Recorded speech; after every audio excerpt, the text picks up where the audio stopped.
नमस्कार, D focus में आपका स्वागत है। मैं हूं हिमांशु।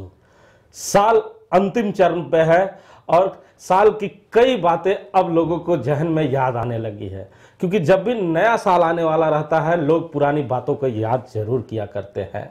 इसी तरह राजनीति में भी लोग सक्रिय रहे चाहे ना रहे, लेकिन जब आरोप और प्रत्यारोप का सिलसिला शुरू होता है तो जब भी कोई आरोप लगाया जाता है तो उसकी प्रतिक्रिया करने के लिए कोई ना कोई व्यक्ति आगे जरूर आता है। आप सोच रहे होंगे कि आखिर हिमांशु क्या कहना चाह रहा है, हिमांशु की बातों का मतलब क्या है। तो चलिए पहले हम आपको बताते हैं कि हम क्या कहना चाहते हैं और हम किसके बारे में कहना चाहते हैं। क्योंकि मैं कोई भी आरोप नहीं लगा रहा हूं, मैं कहीं से ये नहीं कह रहा हूं कि विधायक बनने के बाद आप गायब हो गए, मैं कहीं से ये नहीं कह रहा हूं कि आप कोयला चोरी कराने में व्यस्त हो गए, मैं कहीं से ये नहीं कह रहा हूं कि आप ठीका पट्टा में व्यस्त हो गए। ये कौन कह रहे हैं और किसके बारे में कह रहे हैं, जरा पहले उनका तारीफ करा दूं आपको और उनकी जुबानी जो आरोप वो लगा रहे हैं जरा पहले वो सुने आप।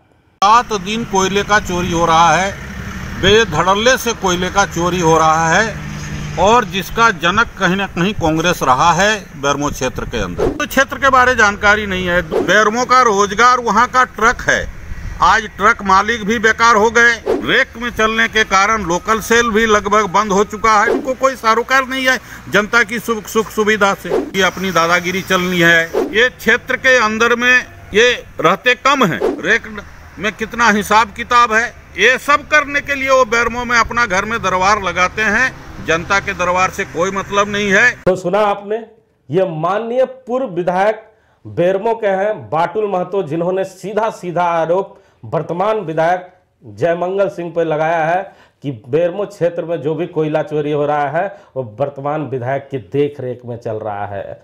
लोगों ने अरमानों के साथ बेरमो विधायक को जिताया था, लेकिन बेरमो विधायक बेरमो छोड़ रांची में रहा करते हैं और कई ऐसे गंभीर आरोप पूर्व विधायक ने लगाया है। उनके आरोप के जवाब देने के लिए आज हमारे साथ हमारे स्टूडियो में मौजूद है श्री प्रमोद कुमार सिंह, जो प्रखंड अध्यक्ष हैं कांग्रेस के बेरमो प्रखंड के और विधायक प्रतिनिधि भी हैं। प्रमोद जी, आपका स्वागत है। प्रमोद जी, सबसे पहले प्रश्न जरूर लेना चाहूंगा, ये मेरा आरोप नहीं है, आपने भी देखा होगा सोशल साइट पर कि किस तरह पूर्व बेरमो के जो पूर्व विधायक हैं जिन्होंने आरोप लगाया है कि क्या इसी दिन के लिए आप लोगों को चुनाव जिताया गया था, कि क्षेत्र में जो काम बंद हो चुका था, जो नौजवान युवा लड़के हैं उनके हाथों में किताब धराना चाहिए था, आप लोगों ने कोयला चोरी के लिए साइकिल और मोटरसाइकिल धरा दिया है। हिमांशु जी, सबसे पहले तो मैं डी फोकस परिवार को अपनी ओर से बधाई देता हूं और आने वाले 9 वर्ष की हार्दिक शुभकामना देता हूं।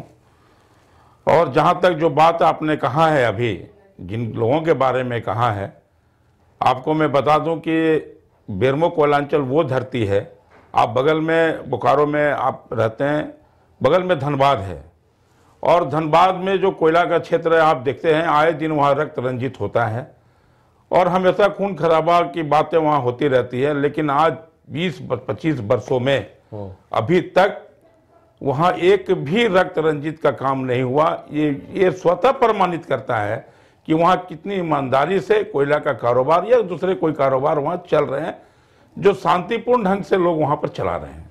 तो पूर्व विधायक हैं बाटुल जी, उन्होंने सीधा आरोप लगाया है, कुछ तो देखा होगा। इसके पहले भी मैं आपको बता दूं कि अगर आप सोशल साइट या न्यूज चैनल देखते हैं तो इसके पहले भी डी फोकस ने एक बड़ा खुलासा किया था। आप ही के जिला अध्यक्ष ने कहा था कि बोकारो जिले में अगर कहीं कोयला चोरी होती है तो बताएं, और हम लोगों ने दिखाया था एक बहुत बड़ा सर्वे करके। माननीय बाटुल महतो भी उस समय खामोश रहे और आप लोग भी खामोश रहे, तो आप लोगों ने भी देखा होगा, तस्वीरें कभी झूठ नहीं बोलती। तो विधायक जी अगर बोल रहे हैं इस समय तो कुछ तो कारण होगा। नहीं, माननीय विधायक जी, पूर्व विधायक जी जो मैंने भी कल सुना है, और आपको मैं बताऊं डी फोकस इस शहर का सबसे बड़ा हमारा चैनल है और आपसे कोई चीज़ छिप नहीं सकती। आप सारे चीज़ को देखते भी हैं और तस्वीरों को दिखाते भी हैं, मैं इसको स्वीकार करता हूं। लेकिन जहां तक पूर्व विधायक जी ने जो बात कहा है, मैं आपको बताऊं हिमांशु जी कि उनकी टीआरपी खत्म हो चुकी है। उनके दल में ही लोग उनको पूछना छोड़ दिए हैं। आप देखें हैं बिरंची जी जो यहाँ के माननीय विधायक हैं बोकारो के, उनके साथ उनकी कैसी अदावत चल रही है, तो चल रही है। तो अगर वो इतने ही बहुत ये थे तो 2 बार उनको जनता ने हराया, 19 में भी हराया और 20 में भी उनको हराया। और जो शख्सियत के बारे में उन्होंने कहा है, राजेंद्र बाबू के बारे में कुछ कहने की जरूरत नहीं, वो एक महान विभूति थे। और अभी जो वर्तमान विधायक कुमार जयमंगल सिंह जी जो बेरमो से जीत के गए हैं, चूंकि उनकी पीड़ा यह है हिमांशु जी कि एक नौजवान विधायक क्षेत्र से जीत के गया है जो रोज प्रतिदिन 24 घंटा क्षेत्र और क्षेत्र के जनता के लिए समर्पित भाव से काम कर रहे हैं।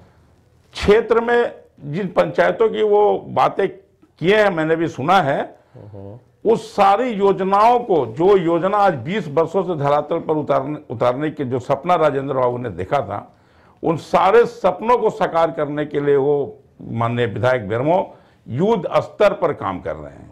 तो बेरमो के जो पूर्व विधायक हैं उन्होंने ये भी कहा है कि आपके जो युवा विधायक हैं, तेज तरार विधायक हैं, युवा हैं, इसलिए राजनीति समझ नहीं पा रहे हैं, क्षेत्र में रहने के बजाय रांची में ज्यादा समय दे रहे हैं और बेरमो में नजारत रह रहे हैं। हिमांशु जी, यही इस बात का प्रमाण है कि माननीय पूर्व विधायक को शायद ये पता होना चाहिए कि किसी भी योजना को धरातल पर उतारने के लिए रांची के सेक्रेटेरिएट से पास कराना अनिवार्य है। और विधायक ने, आपको बता दूं कि अभी वर्तमान में डीएमएफटी का एक भी मीटिंग में हमको लगता है शायद बाटुल जी एक भी काम डीएमएफटी के माध्यम से क्षेत्र में नहीं उतारे होंगे, लेकिन वर्तमान विधायक ने 200 करोड़ से ऊपर की योजना डीएमएफटी के माध्यम से बेरमो विधानसभा क्षेत्र में धरातल पर उतार दिया है, जिसकी निविदा आमंत्रित हो गई, उसका एग्रीमेंट हो गया, धरातल पर काम भी कई शुरू होने जा रहे हैं। तो ये सब चीज देख के उनका मानसिक संतुलन बिगड़ गया है और शायद उम्र भी हो गया है, अब उनको आराम की आवश्यकता भी है। लेकिन लोग कहते हैं कि जो उम्र जिनका हो जाता है वो तजुर्बेदार हो जाते हैं, तो अपने तजुर्बे से उन्होंने कहा है कि आप जो जनता दरबार लगा के और फेसबुक में फोटो सजा कर भेजा करते हैं लोगों के पास, तो उन्होंने कहा जनता दरबार कम लगता है, कोयला चोरों का अड्डा ज्यादा लगता है। और इसलिए लगता है क्योंकि माननीय विधायक सप्ताह में एक दिन आते हैं, एक दिन में उन्हें कोयला चोरी का हिसाब किताब लेना पड़ता है, इसलिए जनता दरबार लगाया जाता है। इस विषय पे मैं आपको बताऊं हिमांशु जी कि माननीय विधायक ने बेरमो की जनता के लिए बेरमो के अपने आवास के बगल में कार्यालय खोला है, जो आए दिन जो जनता के लिए हित में काम करती है। जैनाम वार्ड से जो हमारे जरीडी प्रखंड के लोग जनता है और पेटरवार की जनता, उसके लिए उन्होंने जरीडी प्रखंड में ही कार्यालय खोला है, जहां पर विधायक स्वयं बैठ के जनता दरबार करते हैं। चूंकि जनता को बेरमो जाने का कष्ट नहीं हो, इसलिए विधायक स्वयं जरीडी जैनाम वार्ड के अपने कार्यालय में उपस्थित होते हैं। इन सारे, चूंकि इसके पहले पूर्व विधायक ने कभी ऐसा किया नहीं, कभी उनका कभी बैठक रहा नहीं, कभी किसी से मिले नहीं, किसी के घर में गए नहीं, आए दिन को भी उनके कार्यकर्ता के घर गए आए, जनता दरबार में लोग उनसे मिले नहीं। अभी ये सब चीज देके उनका थोड़ा संतुलन बिगड़ रहा है। मैं पहले ही आपको बोला कि उनकी मानसिक हालत थोड़ा ठीक नहीं है, उम्र हो गया है। अब उनको एक प्रश्न और उन्होंने पूछा था कि तेनू घाट से बोकारो क्षेत्र में पीडब्ल्यूडी का जो सड़क है पिछरी तक, उनका अनुशंसा क्यों उन्होंने किया है, मतलब सवाल है। आपको पिछली बार जो जिन पूर्व विधायक ने सवाल उठाया है वो विधायक भी थे और उनकी सरकार भी थी। यदि इस योजना के प्रति उनका इतना सकारात्मक सोच ही था तो उनकी सरकार में उन्होंने धरातल पर क्यों नहीं उतारा। अब जब माननीय विधायक ने उसको धरातल पर उतार रहे हैं, आपको मैं बताऊं कि इसकी निविदा आमंत्रित होगी और उसके बाद अभी वो कह रहे हैं कि इसके पीछे अनुशंसा किए हैं। अगर वो पीछे अनुशंसा किए होते तो उनकी निविदा अभी आ गई। इनको चूंकि ये काम वो नहीं कर सके जो काम वर्तमान विधायक धरातल पर उतार रहे हैं, इससे उनको देख के वो हतोत्साहित हो गए। उन्होंने कहा कि चुनाव के दौरान लंबे लंबे भाषण आप लोगों ने दिया, लोगों को सपना दिखाया, जो बेरमो में रोजगार का साधन था, ट्रक जो कोयला ढोआ करते था, उसे बंद कर कर आप लोगों ने रेख का काम शुरू कर दिया और अपना जेब भर रहे हैं, और जो वहां के व्यवसायी थे वो काफी निराश हैं आप लोगों से। आपको पिछले साल की मैं बात बताऊं, एक हमारे युवा व्यवसायी संघ का चुनाव हुआ था और उसके शपथ ग्रहण समारोह में माननीय विधायक और माननीय सांसद चंद्र प्रकाश चौधरी जी दोनों ही मंच पे थे, संयोगवश दोनों मंच पे थे। और उस मंच से माननीय विधायक ने बात को कहा था कि रैक का जो प्लेसमेंट हो रहा है ये केंद्र सरकार के माध्यम से हो रहा है, और चूंकि कोयला पावर प्लांटों को जाना है इसलिए इसकी योजना केंद्र सरकार के द्वारा बनाई जाती है। उन्होंने कहा था कि यदि चंद्रप्रकाश चौधरी, चूंकि वो सांसद हैं और उनकी सरकार है केंद्र में, वो अगर मदद करें हमको तो मैं खुद सड़क पर उतरने के लिए तैयार हूं। और निश्चित रूप से मैं आपको बताऊं कि कोयला ट्रक जो मालिक हैं वो आज निश्चित रूप से इससे उपेक्षित हैं, जिसकी लड़ाई माननीय विधायक लड़ रहे हैं। प्रमोद जी, ये तो भारतीय जनता पार्टी के पूर्व विधायक बाटुल महतो का आरोप था, जिसका हम लोग आपसे जवाब ले रहे थे। लेकिन अब कुछ राजनीति बातें करना चाहूंगा जो समझ नहीं पा रहा हूं, और बोकारो स्टील सिटी की जनता भी समझ नहीं पा रही है। कांग्रेस और झारखंड मुक्ति मोर्चा का अलायंस है। एक तरफ झारखंड मुक्ति मोर्चा उन्हीं साइडों पर हमला करती है जहां पर आप काम करते हैं। झारखंड मुक्ति मोर्चा आपके विधानसभा में जाकर आंदोलन करती है। ऐसी कौन सी मजबूरी झारखंड मुक्ति मोर्चा की रह गई है, और कौन सा काम आप लोग नहीं कर रहे हैं कि झारखंड मुक्ति मोर्चा को यहां से लेकर रांची दरबार तक गुहार लगाना पड़ रहा है? हिमांशु जी, झारखंड मुक्ति मोर्चा एक राजनीतिक दल है जी। निश्चित रूप से हमारा गठबंधन है और गठबंधन की सरकार हम लोग चला रहे हैं, लेकिन एक राजनीतिक दल होने के नाते उनका भी जनता की भी उनसे कुछ अपेक्षाएं हैं, उनके लोगों के भी उनसे कुछ अपेक्षाएं हैं। निश्चित रूप से जो बातें उनके संज्ञान में आई होगी उसके लिए वो सड़क पर है। और मैं समझता हूं कि जिन मुद्दों को लेकर वो सड़क पर है, बेरमो में विस्थापितों की बात आई है, मैं दावे के साथ आपको एक बात कह सकता हूं कि जिला तो छोड़ दीजिए, पूरे राज्य में माननीय पूर्व मंत्री स्वर्गीय राजेंद्र प्रसाद सिंह ने जो विस्थापितों के लिए जो किया है वो अद्वितीय है। मैं आपको बता दूं तो जिला 138 विस्थापित जो हमारा राजा बेड़ा गांव है चंद्रपुरा का, राजा बेड़ा गांव के 138 विस्थापितों को डीबीसी में उन्होंने नियोजन दिलाने का काम किया। अमलों के विस्थापितों को नियोजन दिलाने का काम किया। इसके अलावा आपको मैं सैकड़ों गांव और पंचायतों का नाम बता दूंगा जहां के विस्थापितों को राजेंद्र बाबू ने सीसीएल से लेकर और डीवीसी तक नियोजन दिलाने का काम किया है। अच्छा, एक भी इतना काम कराने के बाद मैं एक बात खाली आपको जोड़ना चाहता हूं, उसमें एक भी उदाहरण राजेंद्र बाबू के अलावा किसी भी नेता का अगर कोई बता दे कि योगदान विस्थापितों को नियोजन दिलाने में, उनका काम करने में है, मैं राजनीति से संन्यास ले लूंगा। मतलब झारखंड मुक्ति मोर्चा, भारतीय जनता पार्टी, आजसू किसी ने विस्थापितों के लिए बेरमो में काम लड़ा है। बहुत सारे लोगों ने उनकी लड़ाइयों को लड़ा है, लेकिन लड़ा उनके लिए है, लेकिन झोला अपने लिए भरा है, अपने लिए अपना। मतलब जिन लोगों ने लड़ा वो अपना झोला भर लिया। निश्चित रूप से राजेंद्र बाबू ही सिंगल ऐसे व्यक्ति थे? नहीं, राजेंद्र बाबू एक ऐसे व्यक्ति थे जिन्होंने विस्थापितों को न्याय दिलाने का काम। बार बार झारखंड मुक्ति मोर्चा के जिला अध्यक्ष चिल्ला के क्यों बोल रहे हैं कि भैया, बड़े भैया और छोटे भैया का राज चलता है? कभी कहते हैं चाचा भतीजा का राज चलता है। तो बेरमो विधानसभा में चाचा भतीजा, भैया, बड़े भैया, छोटे भैया से छोड़कर एक और भैया निकले हैं।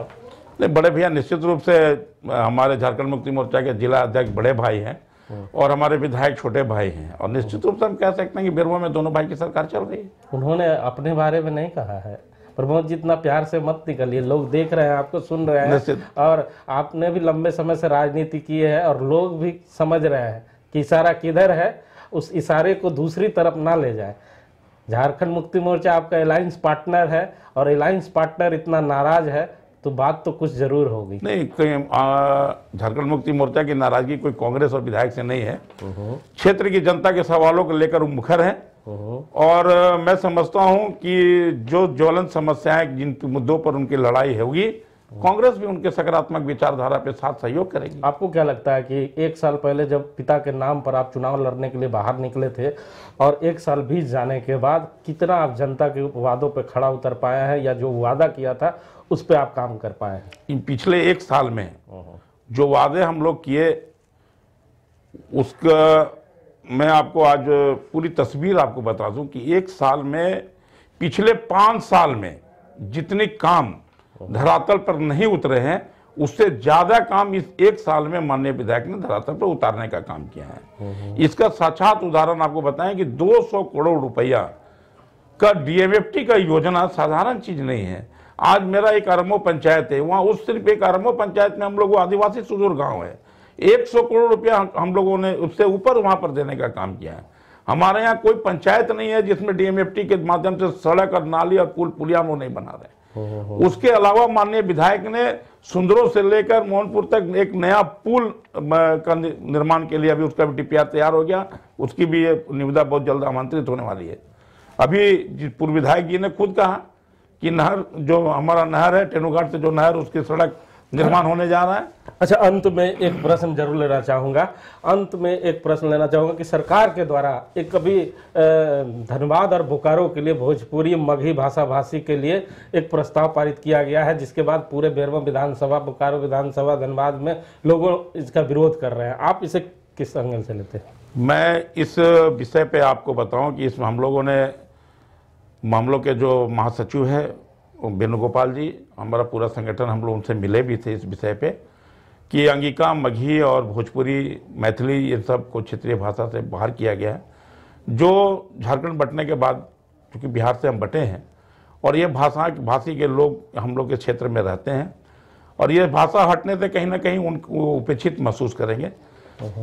माननीय मंत्री जी ने जो ये निर्णय लिया है, ये बहुत ही खुले हृदय से मैं उनको धन्यवाद देता हूँ, साधुवाद देता हूं और उनके प्रति आभार व्यक्त करता हूं कि उन्होंने झारखंड जैसे राज्य में ये समझा कि आदिवासियों के साथ साथ कहीं ना कहीं मगही, भोजपुरी, अंगिका और मैथिली और भी भाषाएं बोलने वाले लोगों का योगदान है, जिनकी सहभागिता झारखंड के निर्माण में होनी चाहिए। तो सुना आपने, ये प्रमोद कुमार सिंह हैं जो कांग्रेस पार्टी के बेरमो विधायक के प्रतिनिधि भी हैं और बेरमो विधायक के पक्ष में उतर कर सामने आए हैं। जिस तरह पूर्व विधायक बाटुल महतो ने बेरमो विधायक पे लगातार हमले किए और कई मुद्दे, कोयला चोरी का हो चाहे कई मुद्दों का उन्होंने खुलासा किया, लेकिन प्रमोद जी का साफ साफ कहना है कि युवा हैं, तेज तरार विधायक हमारे हैं, क्षेत्र में रहे चाहे नहीं रहे, साल भर में इतना काम उन्होंने रांची से लाया है, क्योंकि रांची से ही हर फंड आता है, इसलिए विधायक जी लंबा समय रांची में दिया करते जरूर है, लेकिन क्षेत्र की जनता के लिए और विकास के लिए। Asha ITI new seats available in Asha ITI CHAS in all trades. Asha ITI औद्योगिक प्रशिक्षण संस्थान, भारत सरकार NCVT द्वारा मान्यता प्राप्त। Admission going on. Sponsored by Shiv Shakti hospital and research centre, ITI मोड CHAS। Nidhi LED, the queen of LED, deals in all kinds of LED bulbs.